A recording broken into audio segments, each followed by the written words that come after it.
एक अंग्रेज आया, पंडित जी मंदिर से पूजा करके जा रहे थे, बड़े अच्छे पंडित जी थे। पंडित जी के कान में यहां पर कनपट्टी पर बंदूक रख दी। किसने? अंग्रेज ने। और अंग्रेज पंडित जी का किडनैप कर लिया। चलो पंडित जी को ले गया। वो पंडित जी के सामने 4 चीजें रखी। वो अंग्रेज देखना चाहता था कि हिंदू की कमी क्या है, ये कैसे मिटेगा। तो देखो, जिसे मिटाना हो उसके साथ क्या करो, वो सुना रहा हूं। अंग्रेज ने पंडित जी को ले गए, वो एक कमरे में बंद किया और वहां पे 4 चीजें रख दी। पंडित जी के सामने मांस रखा, मांस, अंडा, मुर्गी।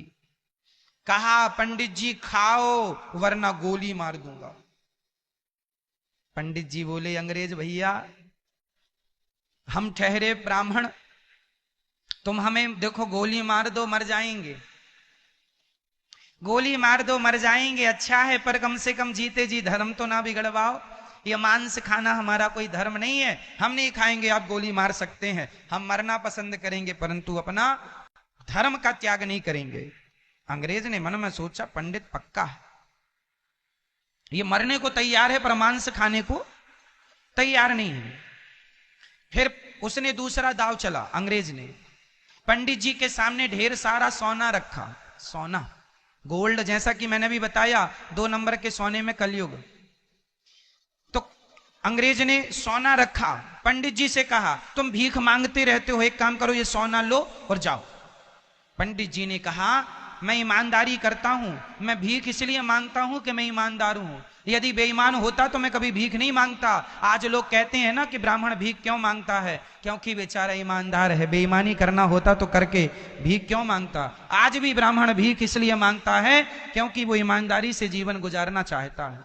कोई बात नहीं, हमें धन्ना सेठ नहीं बनना, मांग के नमक रोटी खा लेंगे पर बेईमानी नहीं करेंगे, क्योंकि मुंह वहां दिखाना है।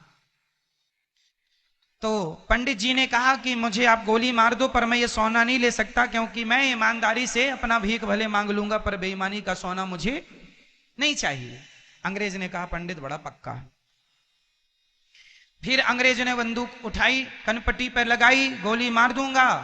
ये महिला खड़ी है बड़ी सुंदर, चल इसके साथ जरा नाच ले और इसको तुम अपनी पत्नी बना लो।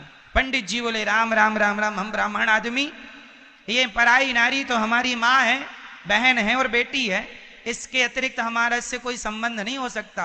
या तो माँ का रिश्ता कर लूंगा, या तो बहन का रिश्ता कर लूंगा, या बेटी का रिश्ता कर लूंगा, वरना मैं पराई नारी को टच नहीं करता। मार दो भैया गोली, मर जाऊंगा, पर मैं ऐसा नहीं कि चरित्र गवा के मैं जिंदा रहूं। किसके लिए जिंदा रहूंगा, चरित्र ही नष्ट हो गया। मैं नहीं जानता कि आप कैसे आदमी हैं, लेकिन आप खुद जानते हैं कि आप कैसे आदमी हैं।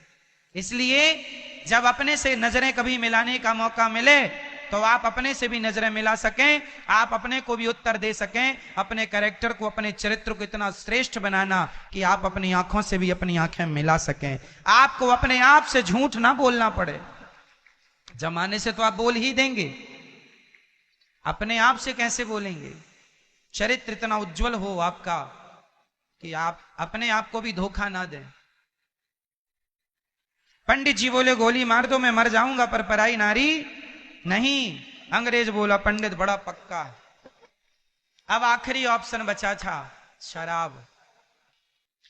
अंग्रेज ने कनपट्टी पे बंदूक रखी, बोले, अच्छा एक काम करो, शराब पी लो, हम तुम्हें छोड़ देंगे।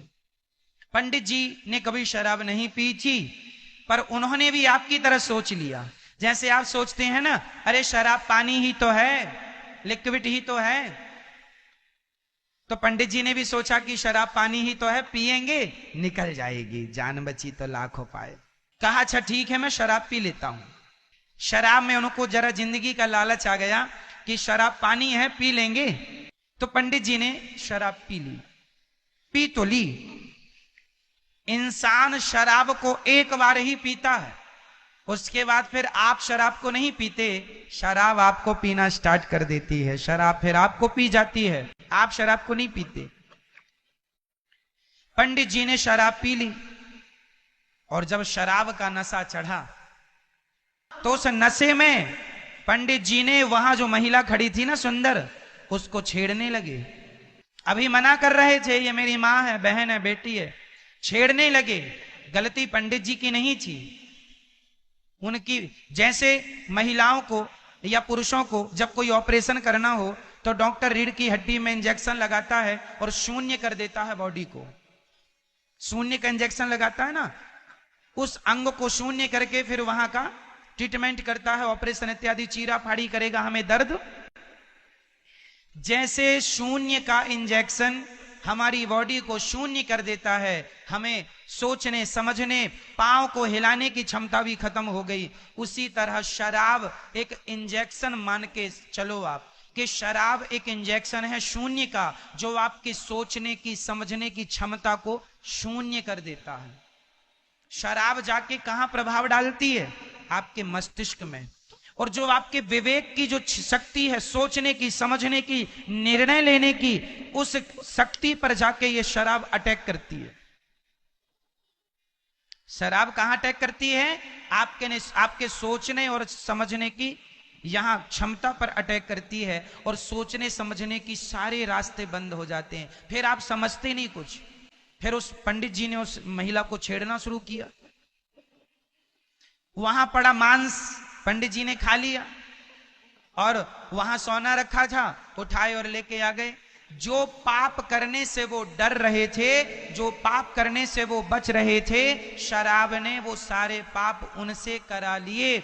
मतलब ये है कि मांस खाने वाला तो मांस ही खाएगा, मांस खाने वाला केवल मांस खाएगा, चोर सिर्फ चोरी करेगा, और पराई स्त्री पे नजर रखने वाला केवल ये गलत काम ही करेगा। पर शराब पीने वाला सारे गलत काम करता है, सारा कुछ करता है। इसलिए सबसे घटिया शराब है।